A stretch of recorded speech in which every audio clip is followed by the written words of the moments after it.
Hello and welcome to Millennium News Hour. I am Tanziba Nawreen. In today's bulletin, we will present top and trending news from across the nation and the world. Let's begin with the headlines of the day.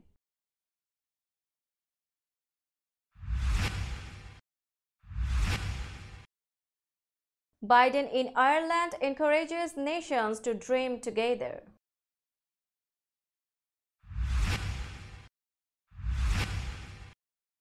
Biden says he is expanding some migrants' healthcare access.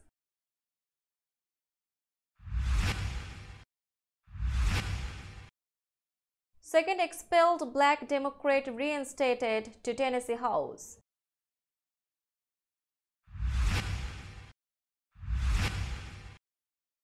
Trump will answer questions in New York fraud lawsuit, lawyer says.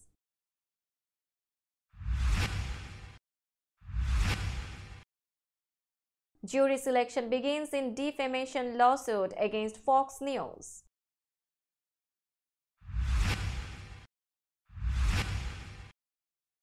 DOJ to ask Supreme Court to put abortion pill limits on hold.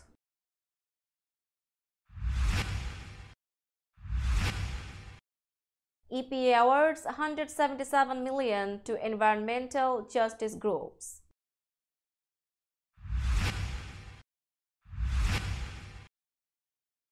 Actor Drake Bell found safe after being declared missing.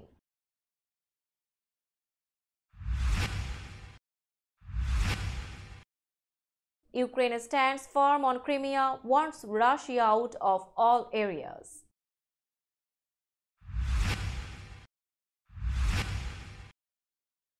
Finnish president says joining NATO won't solve all our problems.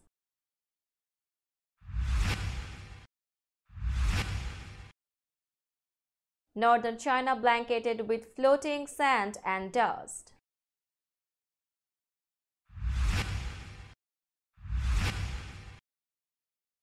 Brazil's Lula in Shanghai on visit to boost ties with China.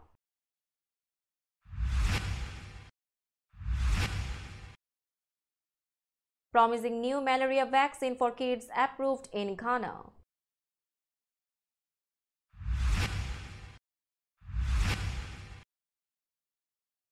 Bayern drops money for misconduct after Man City game.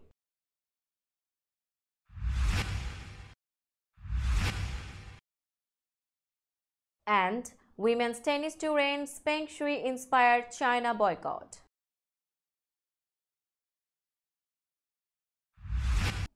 You were listening to headlines, now news in detail.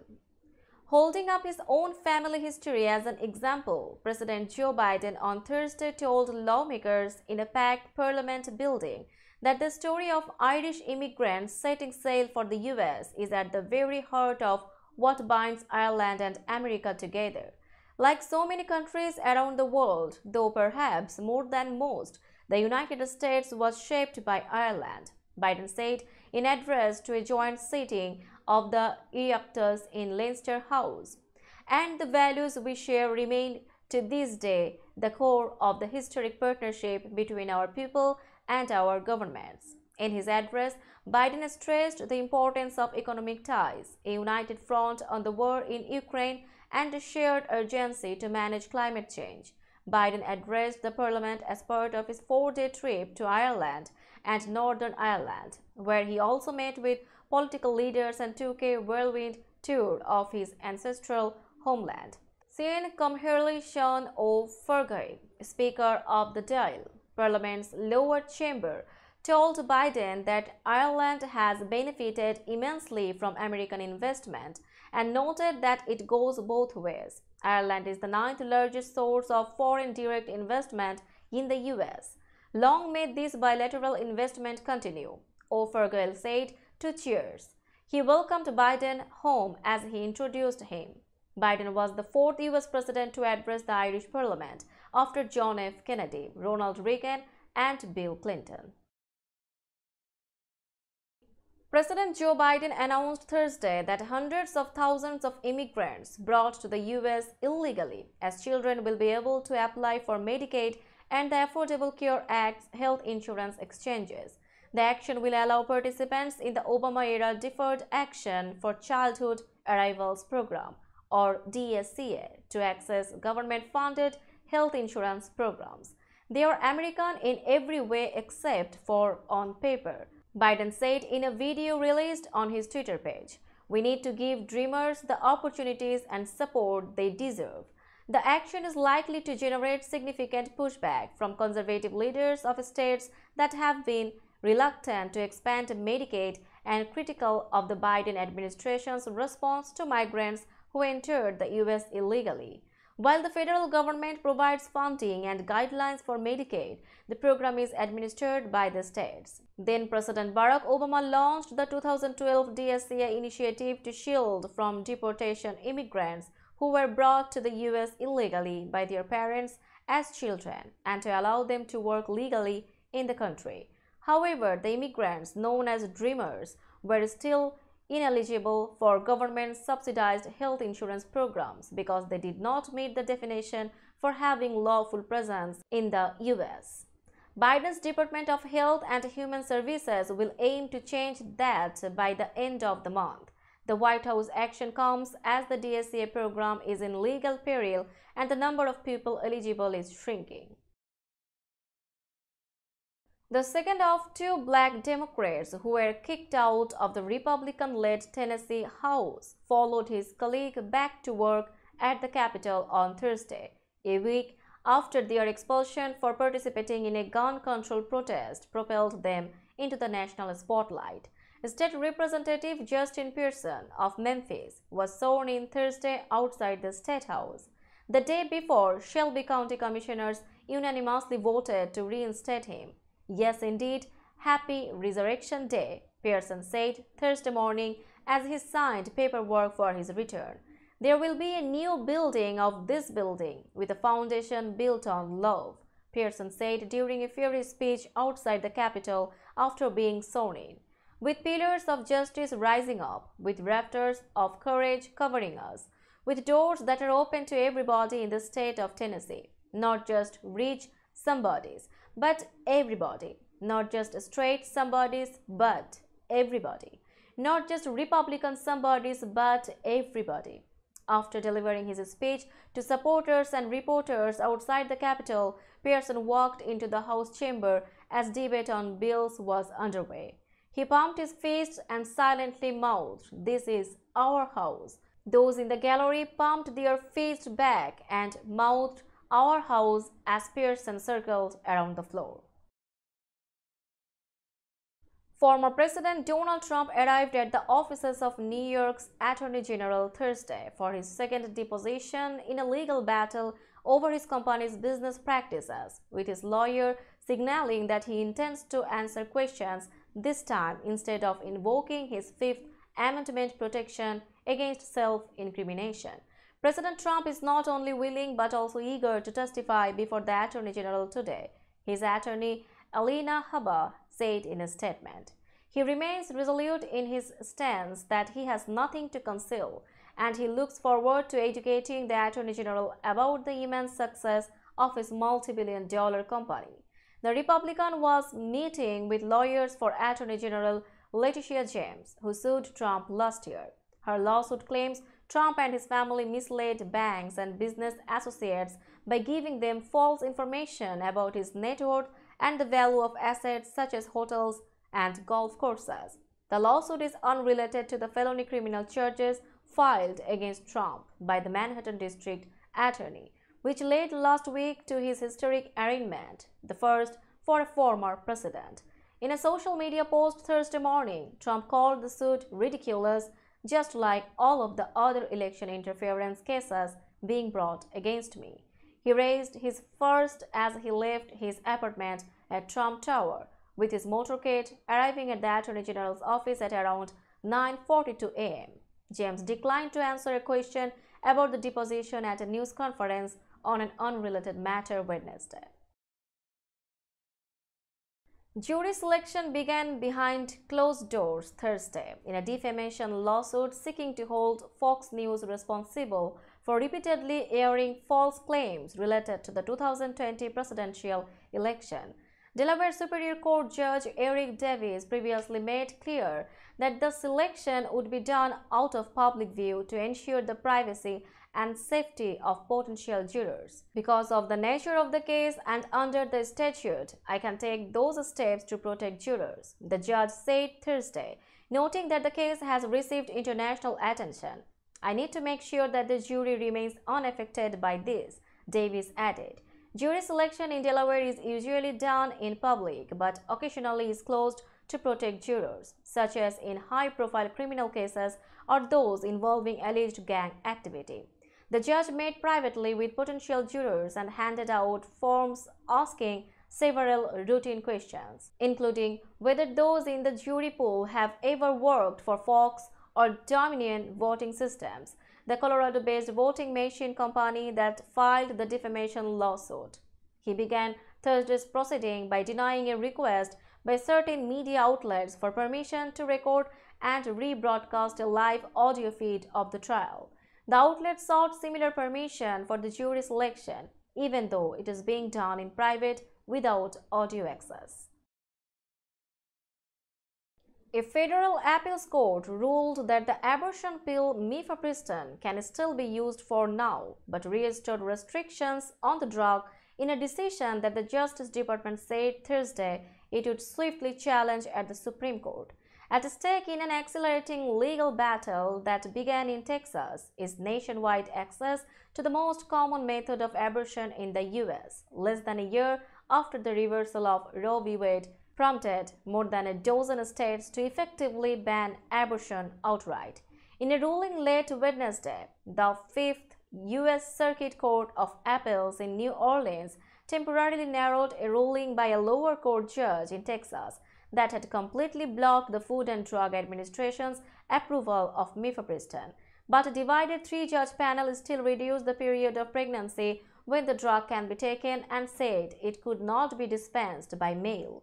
The ruling preventing the pill from being sent by mail amounts to another significant constraint of abortion access and was cheered by opponents of the drug. The Justice Department said it would ask the U.S. Supreme Court for an emergency order to put any action on hold.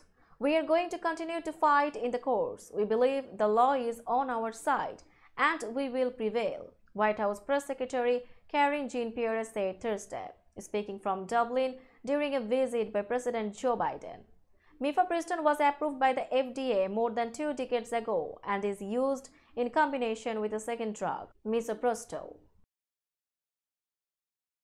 The U.S. Environmental Protection Agency announced Thursday that it's investing $177 million to create 17 technical assistance centers around the country to help environmental justice organizations successfully apply for federal funds. Better training on how to navigate the complex federal grant-making process is something environmental justice organizations have been demanding since the beginning of the Biden administration. The community groups want to compete for federal money for projects including pollution cleanup, air quality monitoring, and workforce development for jobs in wind and solar. EPA Administrator Michael Regan made the announcement in New York City with U.S. Representative Adriano Espelid at a community space popular for dancing and music built on top of a sewage treatment plant along the Hudson River. We know that so many communities across the nation have the solutions to the environmental challenges they face. Unfortunately, many have lacked access or faced barriers when it comes to the crucial federal resources needed to deliver these solutions, Reagan said in a statement. Today, we are taking another step to break down these barriers. The administration has been investing unprecedented amounts of money in improving the environment in poor communities and communities of color and preparing them for the effects of climate change as part of its Justice 40 initiative, which mandates that 40% of benefits from federal spending on climate and environment go to historically marginalized communities. Jared Drakebell, an actor best known as a star of the Nickelodeon television show Drake and Josh, was found safe on Thursday, hours after authorities in Florida said he was missing and endangered. Bill was in touch with police officers and wasn't in danger, Daytona Beach Police Department spokesman Kerry McAllister said in an email, without providing further details. At this time, we can confirm law enforcement officials are in contact and Mr. Bill is safe, McAllister said. Hours earlier, the police department put out a statement declaring Bill missing and endangered and asked the public for help in locating him. Before being found midday Thursday, Bill was last seen Wednesday night near a Daytona Beach high school. Bill began acting as a child and was catapulted to fame as a teen with Nickelodeon's The Amanda Show and later Drake and Josh. The Nickelodeon show starring Bill and Josh Peck ran from 2004 until 2007 and was accompanied by 2 movies. Since then, Bill has mostly worked as a voice actor in addition to roles in Little Sin TV series and movies. He also launched a music career. Now it's time for global updates.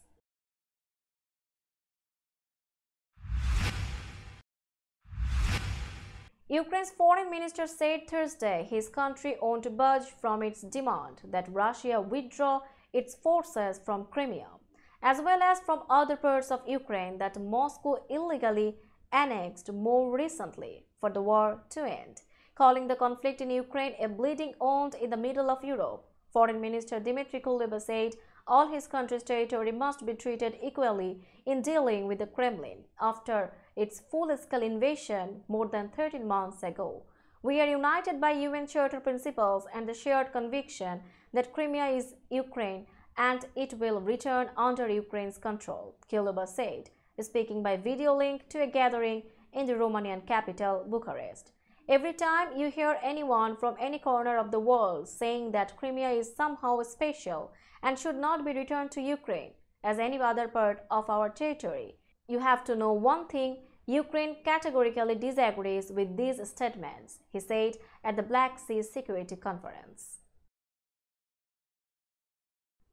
Finland's President Sauli Niinistö on Thursday warned that the country's new status as a NATO member doesn't solve every problem and said Helsinki should not let down its guard on security issues. We still bear the main responsibility for our own security. Wherever we detect any gaps or vulnerabilities, they must be fixed, Niinistö said in a speech to lawmakers as they gathered for the first time since the April 2 elections. He added that Finland, which shares a 1,340-kilometer border with Russia, has been focused on regional security in the past year after the Russian invasion of Ukraine. We must not let this level of alertness drop in the future either, the president said as he formally opened the 200-member Eduskunta legislature. We should better understand how organically the dangers and tensions we are witnessing here are linked with the increasing geopolitical pressures. Finland's main conservative party came first in this month's elections after a tight 3-way race that saw right-wing populists take second place. Sanna Marin, the head of the Social Democrats that came in third, stepped down as prime minister as her hopes for re-election were dashed. No new government has been formed. Many areas in northern China were blanketed with floating sand and dust on Thursday, and a sandstorm was expected to sweep through parts of Inner Mongolia. The sandy, dusty weather and strong winds will last until Sunday, the National Meteorological Center said in a statement, adding the public should take precautionary measures to guard against poor air quality. It renewed a blue alert for sandstorms, the least severe warning in the country's 4-tier weather warning system, and forecast that more than a dozen regions, including major cities like Beijing and Shanghai, would see some areas affected by floating sand and dust on Thursday. The center's chief forecaster, Gui Helen, earlier said the sandy and dusty weather began Sunday in southern Mongolia. As cold air moved southward, the weather spread to various regions including northern and northeast China, he said. In Beijing, buildings and traffic were shrouded by low visibility. The IQ Air website showed an air quality index of 540 for the capital and labeled its air pollution level as hazardous. The Beijing Municipal Ecological and Environmental Monitoring Center issued the highest air pollution warning. Brazilian President Luiz Inácio Lula da Silva was in the Chinese financial hub of Shanghai on Thursday as he looks to boost ties and win political support for attempts to mediate the conflict in Ukraine. Lula arrived late Wednesday and is due to meet with his Chinese counterpart Xi Jinping in Beijing on Friday, before concluding his visit on Saturday. The Brazilian government says the sides are expected to sign at least 20 bilateral agreements during Lula's trip, underscoring the improvement in relations with the South American giant's biggest trade partner following a rocky patch under predecessor Jair Bolsonaro. In Shanghai, Lula will also attend the official swearing-in of close advisor and former Brazilian President Dilma Rousseff as head of the Chinese-backed New Development Bank. The institution posits itself as an alternative to the International Monetary Fund and World Bank, which are controlled mainly by the United States and its Western allies. It is focused on the so-called BRICS group of developing nations made up of Brazil, Russia, India, China, and South Africa. Ghana on Thursday became the first country to approve a new malaria vaccine for young children, one that officials hope will offer better protection against the disease that kills hundreds of thousands every year. Final results from late-stage trials have not yet been published, and the vaccine is under review at the World Health Organization. Preliminary results from early testing of the new vaccine, developed at the University of Oxford, have suggested the vaccine is far more effective than the only malaria vaccine now authorized for use by the WHO. Late-stage testing of the vaccine still is underway in Burkina Faso, Kenya, Mali, and Tanzania, with results expected later this year. Results from an earlier trial released last year showed that in children vaccinated in Burkina Faso, the vaccine was up to 80% effective, depending how much of an immune-boosting ingredient was included in the shots. The WHO has already rolled out a pilot program of the world's first authorized malaria vaccine, piloted in 3 African countries, including Ghana, Kenya, and Malawi. But that vaccine, sold by GlaxoSmithKline as Mosquirix, is about 30% effective. That vaccine is saving lives in the 3 pilot countries and has been delivered to over 1.4 million kids, according to Tariq Jesrevic, a WHO spokesman. Now it's time for business news.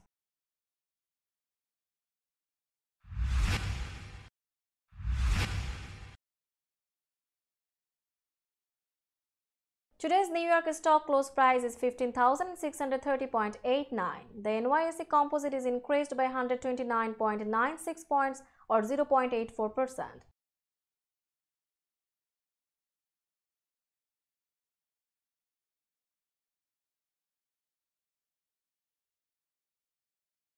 Tokyo's stock close price is 28,156.97. The Nikkei 225 index is increased by 74.27 points or 0.26%.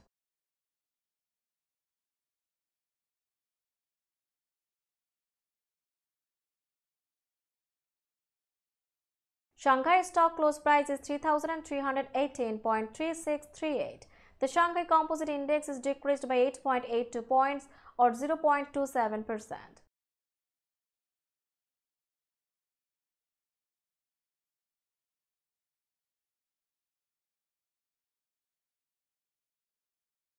Hong Kong stock close price is 20,344.48. The Hang Seng Index is increased by 34.62 points or 0.17%.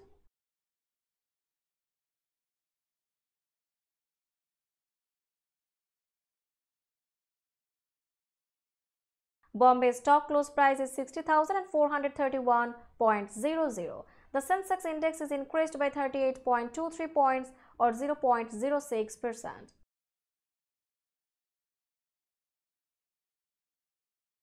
Let's have a look on today's sports stories.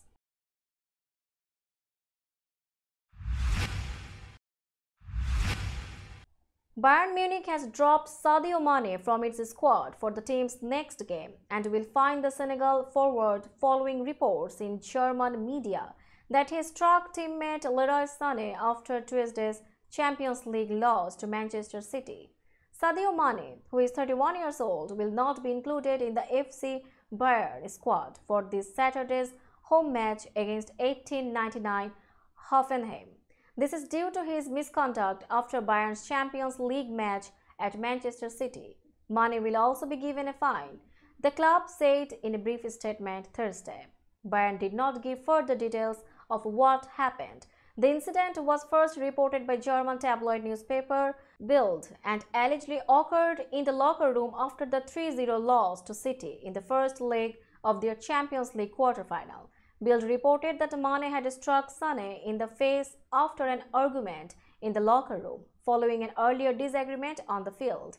Mane and Sané both trained with the Bayern team Thursday, and Mane was seen speaking with coach Thomas Tuchel. The Women's Professional Tennis Tour will bring its events back to China later this year, announcing on Thursday the end of a boycott instituted in late 2021 over concerns about the safety of former player Peng Shuai after she accused a high-ranking government official there of sexual assault. WTA Chairman and CEO Steve Simon said in an interview with the Associated Press that while what he sought was never delivered, a chance for someone from the tour to meet with Peng, along with a full and transparent investigation into the Grand Slam doubles champions' accusations. The decision was made with input from player and tournament representatives to return to the country. The stance that we took at the time was appropriate, and we stand by that. But 16 months into this, we are convinced that our request will not be made, and to continue with the same strategy doesn't make sense, Simon said from St. Petersburg, Florida, where the WTA is based. Let's have a look on today's weather forecast.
That's all in today's news. Keep watching Millennium News 24 for latest update. Millennium TV USA and Millennium News 24 network is transmitted and available to be watched free for all at TVs such as Sony, Samsung, LG, Roku TV, Amazon TV and Apple TV.